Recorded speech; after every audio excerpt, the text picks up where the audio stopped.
Alors cette vidéo, elle n'était pas du tout prévue. En tout cas, elle n'était pas prévue comme ça au départ. Je m'étais lancé dans un test en live, comme je peux le faire d'habitude, d'une nouvelle intelligence artificielle qui s'appelle Claude 3.7. J'avais prévu de vous présenter tout ça avec des prompts préparés, mais vous allez le voir dans la vidéo, en plein milieu du test, j'ai eu une idée. Je me suis dit, et si je connectais, si je branchais ChatGPT avec Claude 3.7, et si je lui demandais à ChatGPT de prendre la main sur Claude et de travailler à ma place. C'est ce qu'il a fait et c'est juste bluffant. Je pensais pas que ça irait si loin, mais regardez ce qu'il a fait pour moi. Là, ce que vous voyez à l'écran, eh bien c'est en fait ChatGPT qui a travaillé avec Claude AI pour pouvoir me créer une application de gestion du temps qui est juste ici, que je peux installer sur mon ordinateur. Elle est fonctionnelle, c'est incroyable. L'idée en fait, et c'est vraiment un outil dont j'avais besoin, eh bien c'est que je vais pouvoir répertorier ici toutes les tâches sur lesquelles je travaille, les mettre dans une famille juste ici et lancer un chronomètre pour mesurer le temps pendant lequel je bosse, mais aussi prendre des pauses au bon moment. Et pour ça, vous le voyez pas parce qu'il y a ma webcam, mais j'aurai des statistiques pour pouvoir avoir un rapport sur mon temps de travail, mon temps de pause, pour avoir un équilibre intéressant et être productif et surtout confortable dans mon travail. Et j'ai un panel réglage qui me permet de paramétrer le temps pendant lequel je souhaite travailler, par exemple 50 minutes, moi j'aime bien me faire des sessions de 50 minutes et de prendre des pauses derrière, j'aime bien prendre des pauses non pas de 515 minutes, mais plutôt des pauses de 15 minutes telles que je l'ai noté juste ici. Derrière je peux ajouter des catégories de tâches, en supprimer, bref, tout ça, ça c'est fait automatiquement, c'est ChatGPT qui a travaillé avec Claude AI sans que je ne touche à mon ordinateur. Alors maintenant, ce que je vous propose de faire, eh bien, c'est de retrouver le moi du passé. Je vais vous laisser avec lui. Il s'attendait pas du tout à ça. Vous allez voir, le test démarre normalement, comme je le fais habituellement sur la chaîne. Et un moment, eh bien, j'ai cette idée. Et vous allez voir, tout va s'accélérer. Vous allez voir la stupéfaction sur mon visage et mon moi du passé. Il s'apprêtait à vivre une expérience IA qu'il n'avait jamais vécue, malgré les centaines de tutos et de tests que j'ai pu faire sur la chaîne ces 2 dernières années. Je vous laisse avec lui, vous allez voir, c'est bluffant. Restez jusqu'à la fin de la vidéo, car ce que j'ai fait, vous allez pouvoir le faire vous-même, et forcément, ça va vous changer la vie. Alors cette nouvelle intelligence artificielle dont tout le monde parle, Claude 3.7 Sonnet, elle est sortie il y a quelques heures à peine et elle est disponible pour tous les utilisateurs de Claude, même si vous n'avez pas d'abonnement. Ça va être la bonne nouvelle. Et l'autre bonne nouvelle, comme vous le verrez dans la page de présentation, naturellement je vous mettrai tous les liens dans la description, vous verrez quelques benchmarks, quelques études comme celle que vous avez sous les yeux qui démontrent a priori que Claude 3.7 Sonnet est la meilleure intelligence artificielle du marché, en tout cas en ce qui concerne les réflexions complexes, la résolution de problèmes mathématiques ou encore le code. Et ça, on va pouvoir tester tout ça ensemble dans cette vidéo. Je vous mettrai le lien dans la description, vous pourrez regarder ça tranquillement en détail. Nous, ce qui va nous intéresser aujourd'hui, eh bien, c'est de tester cette nouvelle intelligence artificielle. Et pour voir déjà comment elle fonctionne, vous allez tout simplement aller sur claude.ai et vous allez pouvoir sélectionner Claude 3.7 Sonnet juste là. Vous avez vu peut-être en dessous qu'il y a un thinking mode. Vous pouvez rester en mode normal qui va convenir pour la plupart des cas d'utilisation tels que c'est noté juste ici, ou alors vous allez pouvoir passer en extended juste ici qui est l'équivalent de deep thinking que vous pouvez récupérer dans les modèles O3 Mini AI ou O3 Mini sur ChatGPT ou encore du modèle R1 sur DeepSeek, l'intelligence artificielle chinoise dont on a déjà parlé sur la chaîne. On en a fait un test complet qui s'affiche en haut à droite de l'écran et qui sera en lien dans la description si vous souhaitez en savoir plus. Donc comment fonctionne Claude 3.7 Sonnet? Pour le moment, on va rester en mode normal, on va y aller crescendo dans cette vidéo. Et donc ici, eh bien, je vais lui faire une demande basique. Je vais lui demander à notre très cher Claude 3.7 de nous créer un jeu du morpion ultra moderne avec un design futuriste. Et là, je vais lancer l'intelligence artificielle et comme vous le voyez, elle est en train de générer du code. Donc ça va être un des gros points forts de Claude 3.7, c'est qu'en fait, dans sa réponse, il va avoir une profondeur d'action qui va être très importante puisqu'il va pouvoir nous partager jusqu'à 110 000 tokens, ce qui équivaut grosso modo à 90 000 mots. C'est énorme, ça peut être intéressant pour rédiger du contenu en profondeur, que ce soit des articles de blog, des livres blancs ou même carrément des romans. Là, c'est pareil, j'en ai fait un tuto sur la chaîne, comment écrire un roman avec Claude, ça s'affiche en haut à droite et ce sera en lien dans la description. Et ça va être intéressant aussi pour tout ce qui est code, car comme vous le voyez, voyez défiler sur la droite de l'écran, eh bien coder ne serait-ce qu'un jeu du morpion, ça nécessite beaucoup de tokens, beaucoup de lignes, et là avec 3.7 on est servi. Bref, il a terminé, je vais rapidement bouger ma webcam pour que vous puissiez voir, on a la possibilité de jouer à notre morpion futuriste. Je vais faire une nouvelle partie juste ici, il m'aura fallu que quelques secondes pour le créer, et donc là voilà, moi j'ai les croix, et je vais pouvoir jouer avec une deuxième personne qui aurait a priori les ronds. Donc moi avec les croix j'ai ma célèbre technique duel qui fonctionne à tous les coups, mais là je me rends compte qu'en live je l'ai totalement foiré et je vais réussir à perdre contre moi-même. Donc bref, les ronds gagnent, et donc derrière je peux recréer une nouvelle partie, on peut revenir sur l'historique, et tout ça en quelques secondes à peine. On peut récupérer le code, on peut le télécharger, on peut le publier, ça je vous en reparle un tout petit peu plus tard dans ce test. Mais là je suis en train de me dire un truc en fait, je vois le potentiel de Claude 3.7 Sonnet, et j'ai une idée qui vient de me traverser l'esprit, et je suis juste en fait en train de me demander est-ce que je dois l'intégrer à la vidéo ou pas, est-ce que je dois tester. En gros, j'ai envie de brancher ChatGPT à Claude 3.7 pour voir si les deux intelligences artificielles peuvent travailler pour moi sans que moi je n'ai à toucher à l'ordinateur. Je sais pas si ça va marcher, vous me connaissez si vous me suivez maintenant, j'aime bien la spontanéité. Ce que je vais faire, je vais la tester cette idée, on va voir où ça va nous mener. Dans tous les cas, si vous voyez cette vidéo, c'est sans doute que ça a donné un truc plutôt cool. Bref, je prépare mon installation et je vous retrouve tout de suite pour voir ce que ça donne. Alors ça y est, j'ai terminé de préparer mon installation. Certains l'auront remarqué comme souvent en haut à droite de mon navigateur. J'ai encore oublié de faire les mises à jour, c'est pas grave, je le ferai la prochaine fois. Là, on est sur ChatGPT et donc ce que je voulais faire, eh bien, c'est utiliser une nouvelle fonctionnalité qu'on a déjà abordée sur la chaîne qui s'appelle ChatGPT Operator, que vous allez retrouver dans le menu de gauche si vous êtes abonné à ChatGPT. La fonctionnalité est en cours de déploiement, et Operator, c'est cette interface. Elle vous permet quoi? Eh bien, elle vous permet, comme vous allez le voir dans le test que j'ai déjà fait sur la chaîne complet, qui s'affiche là aussi en haut à droite de l'écran, vous avez l'habitude, et qui sera en lien dans la description, ça va vous permettre concrètement de laisser l'intelligence artificielle de ChatGPT prendre le contrôle de votre ordinateur pour qu'elle puisse mener des actions pour votre compte. Donc là, vous le voyez par exemple à l'écran, elle est en train de faire une recherche sur Internet pour télécharger des fichiers PDF, les analyser et faire un travail de recherche pour moi. Bref, je vous laisserai aller voir la vidéo si Operator vous intéresse dans les moindres détails, mais là, vous l'avez sans doute compris. Ce que moi, je vais vouloir faire, c'est utiliser ChatGPT Operator pour qu'il aille travailler sur Claude 3.7 Sonnet et qu'il fasse tout mon travail à ma place. Et donc pour ça, j'ai prévu un petit exemple, et comme je vous le disais précédemment, je ne sais pas du tout ce que ça va donner, mais on va le découvrir ensemble, et j'ai hâte en tout cas d'essayer. Je vais demander à ChatGPT Operator de me créer une application web toute simple, me permettant de traquer mes heures de travail, mais aussi de programmer mes pauses. Ça m'évitera comme ça de terminer complètement cramé chaque fin de journée, et surtout sur les rotules le vendredi soir, et de pas pouvoir profiter de mes week-ends. J'ai vraiment envie de m'améliorer de ce côté-là, c'est vraiment un outil dont j'ai besoin et j'ai rien trouvé sur le marché. Donc on va voir ce que peut faire ChatGPT et Claude 3.7 pour ça. Je lui dis qu'il va devoir suivre un process, le process suivant, un process spécifique en 3 étapes, très simple. Je vais lui demander de me définir les fonctionnalités clés pour que l'expérience sur mon outil soit la meilleure possible. C'est ce qu'on appelle l'expérience utilisateur, l'UX, tel que je l'ai noté juste là dans le prompt. Je vais lui demander derrière de se servir du coup de Claude AI 3.7 Sonnet avec l'option Thinking Extended pour avoir les meilleurs résultats possibles, la meilleure application possible, et je lui mets l'URL de Claude AI pour qu'il puisse ne pas s'égarer en chemin. Et derrière, je vais lui demander de tester l'application que Claude aura créée, de faire des préconisations pour que cette application soit une appli 10 sur 10 en termes d'expérience utilisateur donc, et aussi en termes de simplicité. Derrière, le petit point important, je lui dis « Ne me sollicite jamais jusqu'à ce que l'application web soit terminée ». Je ne sais pas du tout ce que ça va donner, ce prompt. Je l'ai rédigé en quelques secondes à peine, donc il n'est pas parfaitement optimisé. Mais voilà, je le lance, on va voir ce que ça donne. Je lève les mains et on va découvrir ça ensemble. Et ça y est, il se charge. Alors que va-t-il se passer? Donc là, il nous dit qu'il va suivre les étapes. Et ça y est, il est en train d'ouvrir un navigateur. Il ouvre plusieurs onglets. Que va-t-il faire à l'intérieur? Je vais bouger ma souris pour que vous voyez que moi, je ne suis vraiment en train de rien faire. Donc là, il est en train de se rendre sur Claude AI /new, l'URL que que je lui ai partagé.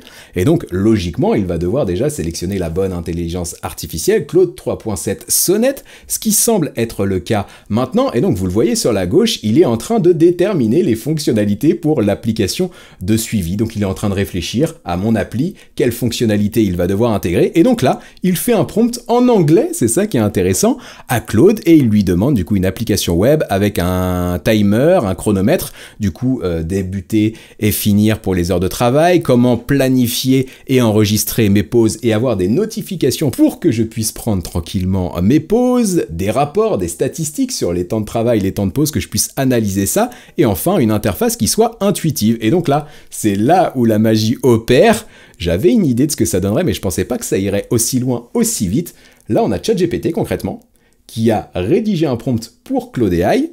Claude 3.7 lui répond « Ok mon ami ChatGPT, moi je serais heureux de t'aider à développer ton application ». Et donc là, vous le voyez, il est en train de le faire sur la droite comme on l'a fait précédemment avec le jeu du morpion. Ce que nous dit ChatGPT dans le menu de gauche, c'est qu'il est en attente du chargement de l'interface. Et donc là, ça y est, c'est fait. J'ai même pas besoin de meubler trop longtemps. Vous n'allez pas me blâmer sur mon blablatage en commentaire. Et donc là, c'est le truc de fou ce qu'il est en train de faire. Je vais bouger ma webcam parce que vous le voyez peut-être pas.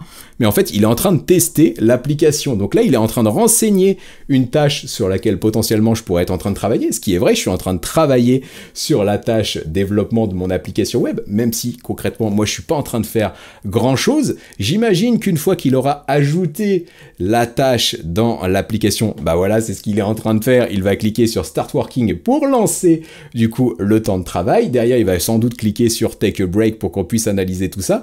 Bref, là il est vraiment en train de tester l'application. Il a identifié a priori des problèmes. C'est ça qui est fou avec les agents IA, parce que c'est de ça dont il s'agit avec ChatGPT Operator, c'est qu'en fait les IA vont agir, mener des actions, se rendre compte qu'il y a des petites problématiques, prendre connaissance des problématiques, prendre même connaissance des erreurs qu'elles peuvent commettre, et réajuster leurs actions. Et donc là, ce que nous a dit, vous l'avez peut-être pas remarqué parce qu'il y avait ma webcam juste ici, je vais la rebouger à nouveau, ce que nous a dit ChatGPT, c'est qu'il allait examiner le code pour identifier les problèmes qu'il a vus et demander à Claude de corriger tout ça. Il ferme la fenêtre, il essaye une différente approche, c'est ce que je vous disais précédemment, et donc là, logiquement, il va demander à Claude de corriger le code, c'est ce qu'il est en train de faire. Je trouve ça vraiment incroyable. Dites-moi, vous, ce que vous en pensez en commentaire. Je m'attendais pas à un tel level de collaboration entre les deux intelligences artificielles. Donc voilà, il y a des problèmes dans ton application, mon cher Claude. ChatGPT lui dit, et du coup derrière, Claude lui dit, bah attends, moi je vais faire une revue du code et je vais essayer de fixer les problèmes. Ce qu'il est en train de faire, donc là il a identifié quand même quelques problématiques et il est en train de les travailler. Et donc là, on a ChatGPT qui dit, bon bah moi ça y est, je vais pouvoir tester l'application après correction. Et on va voir ce que ça donne. Il va de lui-même, j'étais là en train de me dire, mais je vais devoir lui dire de le faire, au bout d'un moment je vais devoir reprendre la main. Mais en fait, il est allé de lui-même sur le preview que vous voyez à droite pour prévisualiser l'application. Il est en train d'ajouter la tâche. En gros, il va voir si ça fonctionne. Si ça fonctionne pas, et bah du coup, il va refaire un feedback à Claude jusqu'à temps qu'on trouve la solution finale. Donc là, il a essayé d'ajouter la tâche, il a essayé de lancer le chronomètre. A priori, ça ne fonctionne pas également. Et donc là, il est en train de lui dire, bah là, je ne peux toujours pas ajouter de tâches, je ne peux toujours pas lancer le chronomètre, il y a un problème dans ton code. Et donc là, il est en train d'analyser, Claude, les choses.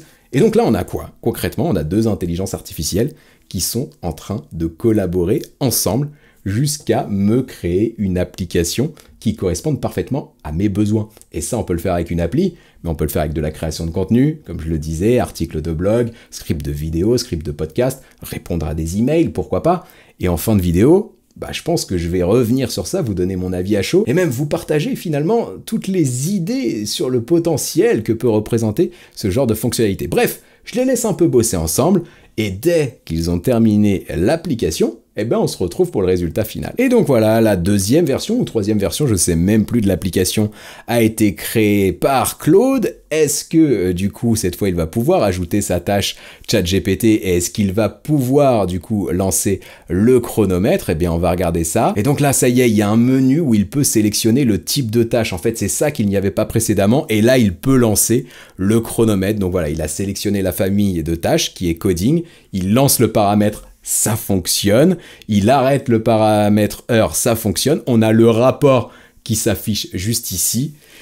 Et ouais, je suis choqué, regardez à droite, ça y est, l'application web de suivi des heures de travail et des pauses est maintenant opérationnelle. Elle permet d'ajouter des tâches personnalisées, de démarrer et arrêter le chronomètre et d'afficher des statistiques sur le temps de travail. Si vous avez d'autres demandes, vous pouvez poursuivre. Ce qu'on va faire maintenant, c'est qu'on va retourner sur Claude, et donc là, logiquement, comme j'ai connecté mon Claude à ChatGPT, je devrais retrouver cette discussion et moi-même pouvoir poursuivre, pourquoi pas, les choses sur Claude, ou alors carrément télécharger l'application pour soit la faire tourner en local sur mon ordinateur, ou alors carrément la publier sur un site internet et l'avoir directement online. Avant de vous montrer tout ça, on fait un petit tour vers ma formation automatisée ChatGPT, car je viens de la mettre à jour avec toutes les nouvelles fonctionnalités. Donc on parle de GPT-o3, on parle des GPTs, de ChatGPT Operator qu'on vient de voir, de ChatGPT Canva, de ChatGPT Tâches. Je vais y revenir d'ailleurs juste après sur cette fonctionnalité parce que c'est un potentiel aussi intéressant par rapport à ce qu'on est en train de voir. Bref, 25 modules vidéo tout neufs qui représentent 12 heures de contenu exclusif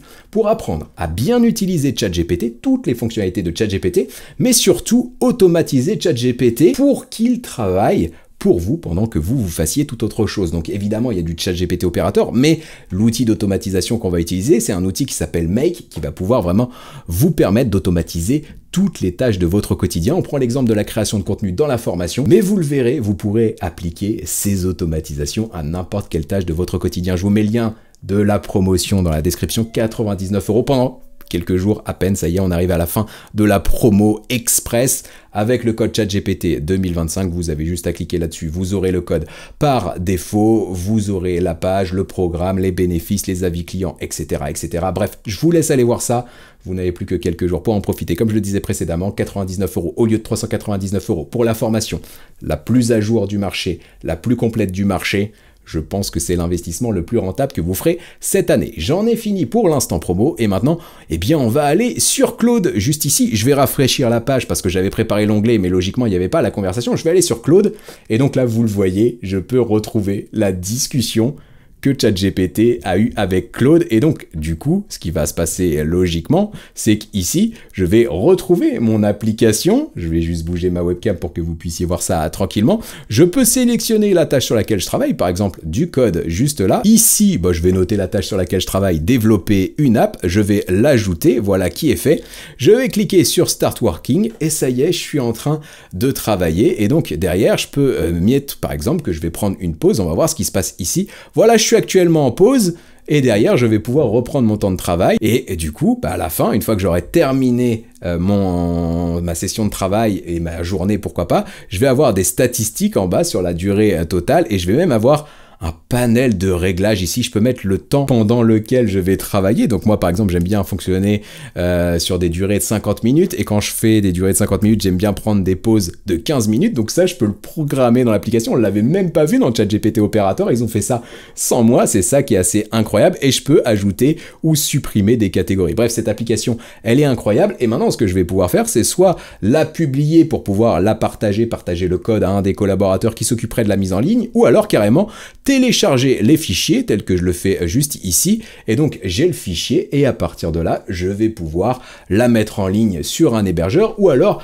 carrément faire tourner cette application en local sur mon ordinateur. Et ça, je sais pas si vous vous en rendez compte, mais ce sont deux IA qui ont travaillé pour moi pendant que je ne faisais strictement rien. Le potentiel, il va juste être incroyable. Quand ChatGPT aura accès à tous les identifiants de vos logiciels, de vos outils, de vos drives, de votre boîte mail, il pourra mener des actions concrètement pour vous que vous aurez programmées grâce notamment à une fonctionnalité qui s'appelle ChatGPT Tâches. Ça va être un truc de malade. Imaginez quand ChatGPT aura accès, de par peut-être ChatGPT Memory, à votre carte bleue, à votre compte bancaire, et qu'il pourra réaliser des achats pour vous. Par exemple, acheter un nom de domaine et un hébergeur pour carrément publier cette application par lui-même pendant que vous allez prendre un café. Le potentiel, il est là. C'est les agents IA, on va en parler beaucoup en 2025. Et j'espère vraiment que cette vidéo vous aura plu. C'était pas du tout ce qui était prévu au départ. J'avais vraiment prévu de vous faire un test complet sur Claude 3.7 Sonnet. C'est parti totalement en vrille, mais moi j'ai été bluffé. J'espère que vous aussi. Et donc moi maintenant, il me reste plus qu'à faire une seule chose.